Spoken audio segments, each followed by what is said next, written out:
unhinged narcissistic mother-in-law tries to publicly humiliate me with a stained gift. She got savagely cut off. The sheer audacity of my narcissistic mother-in-law, Veronica, trying to steal the spotlight during my husband's biggest career achievement was just another Tuesday. But what she did at her housewarming party, a celebration meant for us, was the final venomous strike that proved she sees her son, Ethan, not as a man she loves, but as a prized possession she lost. I will get straight to the point. Veronica resents me, not because I'm a bad wife, but because I'm a good one, and that means Ethan finally has a healthy anchor that isn't her. For context, my relationship with Veronica has been strained since the moment we met. She has an aura of demanding perfection, a meticulously crafted facade of the perfect doting mother that cracks the moment you deviate from her script. She doesn't have the addiction issues or the sheer chaotic messiness of some difficult in-laws. No, Veronica's poison is much cleaner, packaged in expensive silk scarves and passive-aggressive compliments. She's a covert narcissist whose entire world is built on the admiration she extracts from those around her, particularly her children. Ethan had a truly brutal childhood under her control. Veronica never believed in physically fighting or yelling. She preferred the subtle, soul-destroying method of emotional manipulation. She saw Ethan, her firstborn, as a means to solidify her image as a superior woman and mother. She'd dress him impeccably, coach him on what to say to her friends, and parade his academic achievements as proof of her exceptional parenting. But behind the closed doors of their pristine home, if Ethan didn't perform, the love would vanish. He was the scapegoat, perpetually measured against an impossible standard. Any success he achieved was immediately rerouted back to her. "Of course you got that award, Ethan. You have my genes," she'd declare, simultaneously dismissing his hard work and claiming ownership of the result. When he failed, the gaslighting was swift and complete.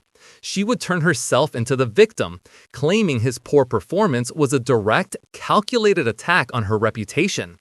He has a younger sister, Qley, the quintessential golden child. Qley could do no wrong. She was the one Veronica would openly praise, the one she would buy gifts for, the one she'd use as a tool of comparison against Ethan. "Qley knows how to appreciate nice things, Ethan," she'd say, whenever he rejected a gift or a choice she had made for him. This constant comparison forced Ethan to be hyper-independent and secretive, learning quickly that his true self was unacceptable to his mother. He spent his adolescence walking on eggshells, desperate to earn a genuine moment of unconditional love that never came. The moment Ethan was old enough, he did what any survivor does. He ran. College was his escape hatch.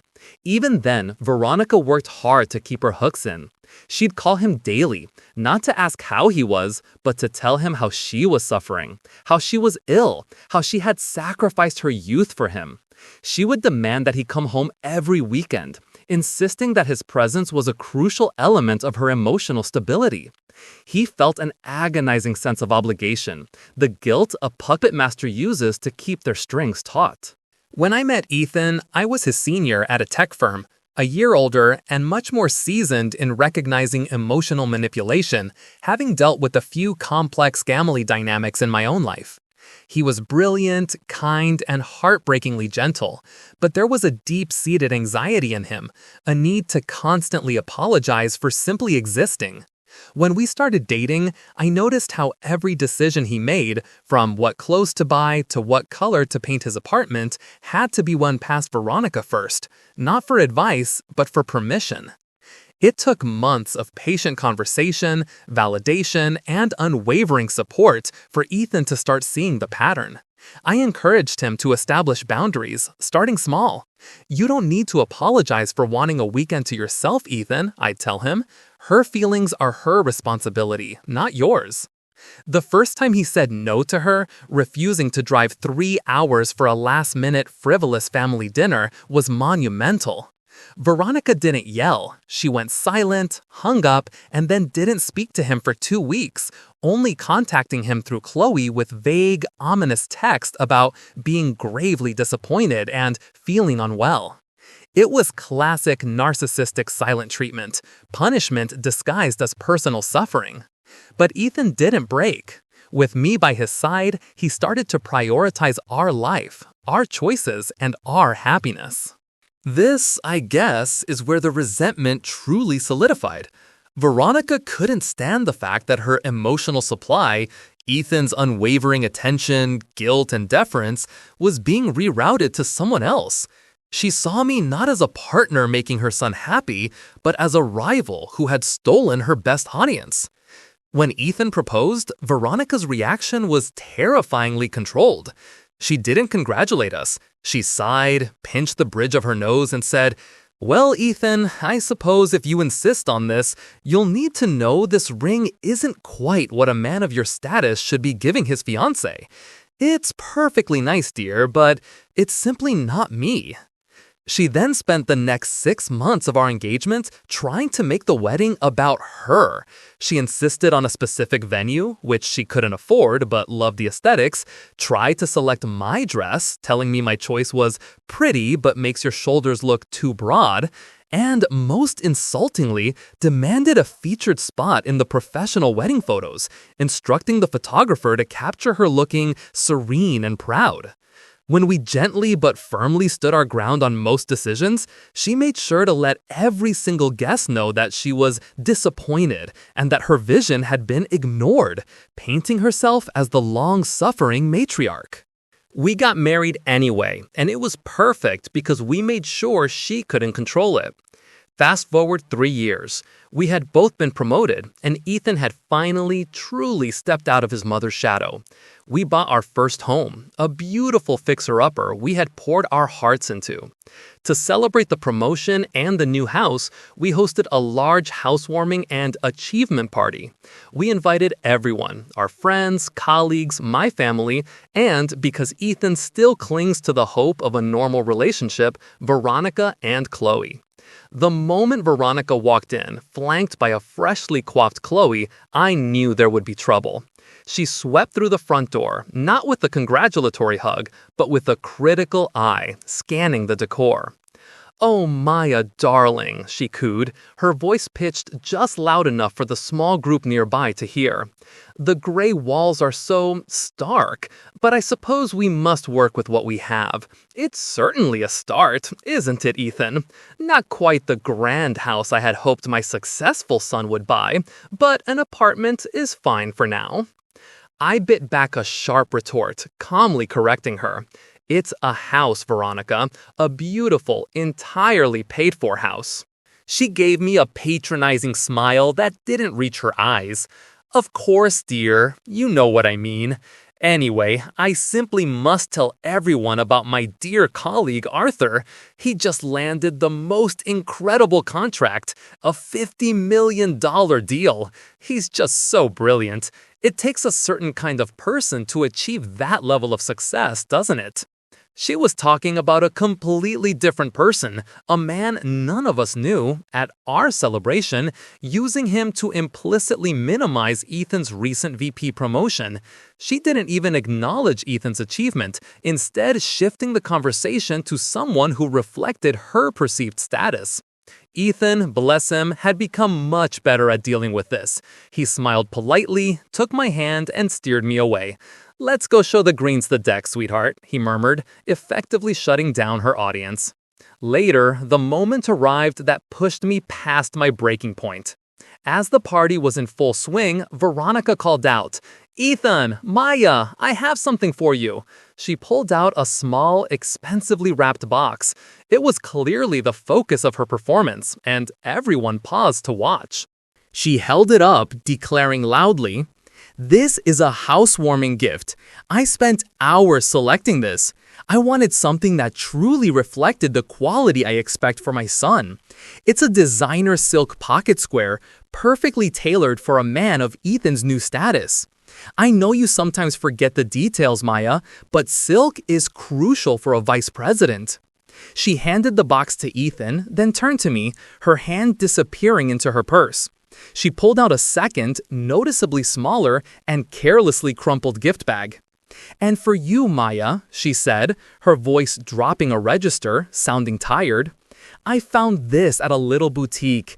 It's a serving dish to help you with your hosting duties.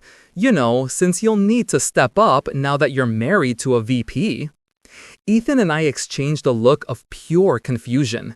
He opened his box, a beautiful, crisp, pristine pocket square. He thanked her, though his expression was strained. I opened my crumpled bag. Inside was a ceramic serving dish. It was small, chipped at the rim, and had a visible dark brown stain baked onto the side, as if it hadn't been cleaned properly, or worse, was an old item from her own kitchen. My hands started to shake. This wasn't a gift. It was a calculated insult, a public declaration of my lesser status in her eyes. The difference between the two gifts, the expensive, immaculate silk for her extension, Ethan, and the stained, chipped hand-me-down for the help, me, was staggering and completely intentional. The silence that fell over the small group watching was thick. Everyone knew what they were seeing, even if they couldn't name it. Veronica, mistaking the shock for admiration of her generosity, beamed. "I just know you'll put it to good use, dear," she said to me, her voice dripping with false sincerity. "We all know a man like Ethan needs a strong support system at home, doesn't he?" The words, the stained dish, the blatant hierarchy all snapped something inside me.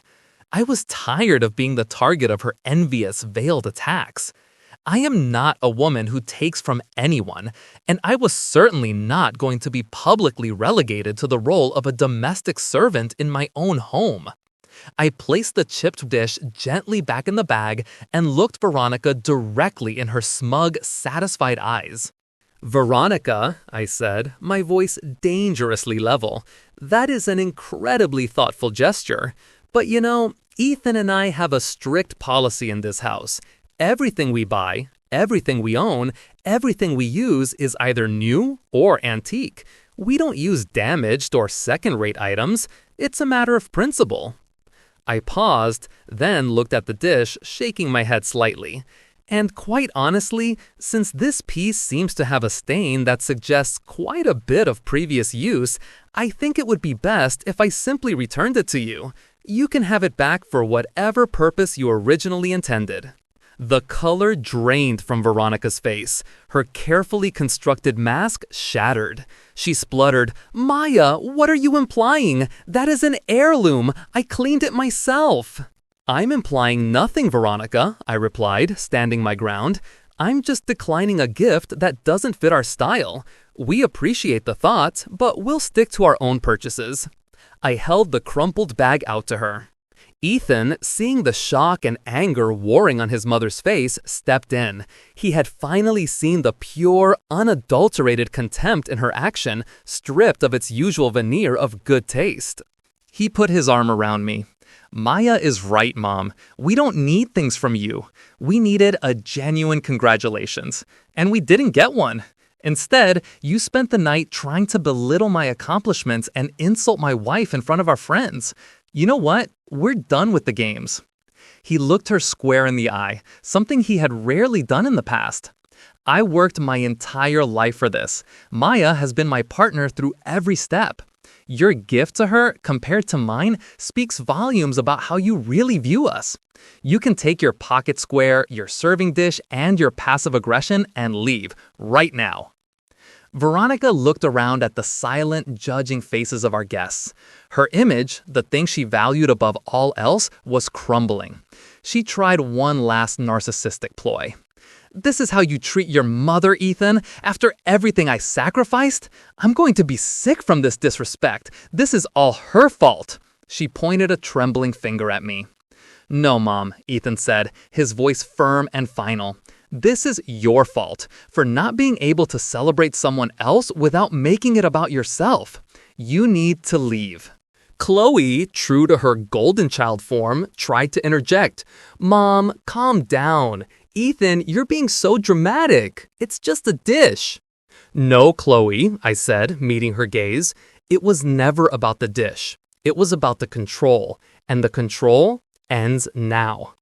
Ethan escorted both of them out the door. The tension evaporated, leaving behind a profound stillness. Our guests, many of whom had seen small flashes of Veronica's behavior over the years, rallied around us, hugging us and assuring us we had done the right thing. But the mood was undeniably broken. That night, Ethan and I made the decision that should have been made years ago. No contact. NC. We realized that Veronica would never change because her entire identity was built on her narcissistic delusion. We could not allow that toxic energy, that competitive spirit, and that emotional manipulation to poison the beautiful life we were building. Update 1. Thank you everyone for the incredible support and for validating our decision. To those asking how Ethan feels, it's complicated. You're right, it's never easy for a child to cut off a parent, even one as toxic as Veronica. He is heartbroken, not over the loss of her, but over the loss of the mother he always wished he had. The guilt is immense. Years of narcissistic manipulation ingrained the belief that he is responsible for her happiness. We had a long talk. I told him I support him, whatever he chooses, but that I cannot and will not subject myself or our home to her abuse again. He understood. He sent her a final, brief text. "We are going no contact for the foreseeable future. Do not contact us. We will reach out when and if we are ready." Veronica's immediate response wasn't an apology. It was a deluge of emails and texts through Qley, not addressing the party, but filled with photos of her suffering, a contrived picture of her in bed with a dramatic headache, and thinly veiled threats about telling the family how cruel we were. We blocked the emails and asked Qley to respect our boundaries, which she, unsurprisingly, did not. This proved that our decision was the only way forward. Update 2. It's been 3 months of NC, and the silence has been both liberating and unnerving. Veronica is relentless in her attempts to hoover us back into her orbit, the narcissistic term for trying to suck back their supply. Since she is blocked everywhere, she started mailing items. Not an apology letter, but magazine clippings about good sons and articles on the importance of respecting your elders, all marked with copious amounts of highlighter. She sent a holiday card addressed only to Ethan, completely omitting my name as if I didn't exist. She even attempted the classic narcissistic move of using a flying monkey. She contacted an old family friend and told them a melodramatic story about how Ethan was having a mental breakdown and that I was isolating him from his poor, ailing mother. We preempted this by briefly explaining the situation to key, trustworthy family members. Veronica publicly insulted Maya and our life, and we needed space. The truth is a shield against the narcissist's lies. The hardest part is the constant anxiety of her showing up unannounced. We've installed a better security system, and Ethan is determined to call the police for trespassing if she attempts to breach the boundary again. We are living proof that when a narcissist loses control, they escalate, but we are holding firm. The peace in our home is too precious to compromise. Update 3. 6 months into NC, the attempts finally tapered off. And, of course, Veronica being Veronica, she didn't just accept defeat. She crafted a new public narrative. Ethan sent Ethan a final, long message, which we debated opening but did out of necessity. It wasn't to apologize, but to inform us that Veronica had changed her Facebook status. She posted a lengthy, poetic update about the painful decision to allow those you love to grow by themselves, and how she was stepping back to honor her own peace and wisdom even as her heart breaks. In short, she turned our decision to cut her off due to her abuse into her decision to take a sabbatical from us, painting herself as the mature, long-suffering saint who graciously released her son for his own good. She managed to maintain her perfect mother facade for her online audience, twisting the truth 180 degrees. This was the final piece of the puzzle. The narcissist always prioritizes appearance over reality. We laughed, a genuine, stress-relieving laugh when we read it. She couldn't admit fault, not even in private. We are officially, finally free. Ethan is thriving. The anxiety is slowly dissipating, replaced by confidence and calm. We are focused on our careers, our home, and our future, a future that is entirely ours, built on mutual respect and love. We realize now that cutting her off wasn't about punishment. It was about self-preservation. And for the first time in his life, Ethan can truly say that he is his own man, unburdened by the strings of his narcissistic mother. And that is the only victory we need.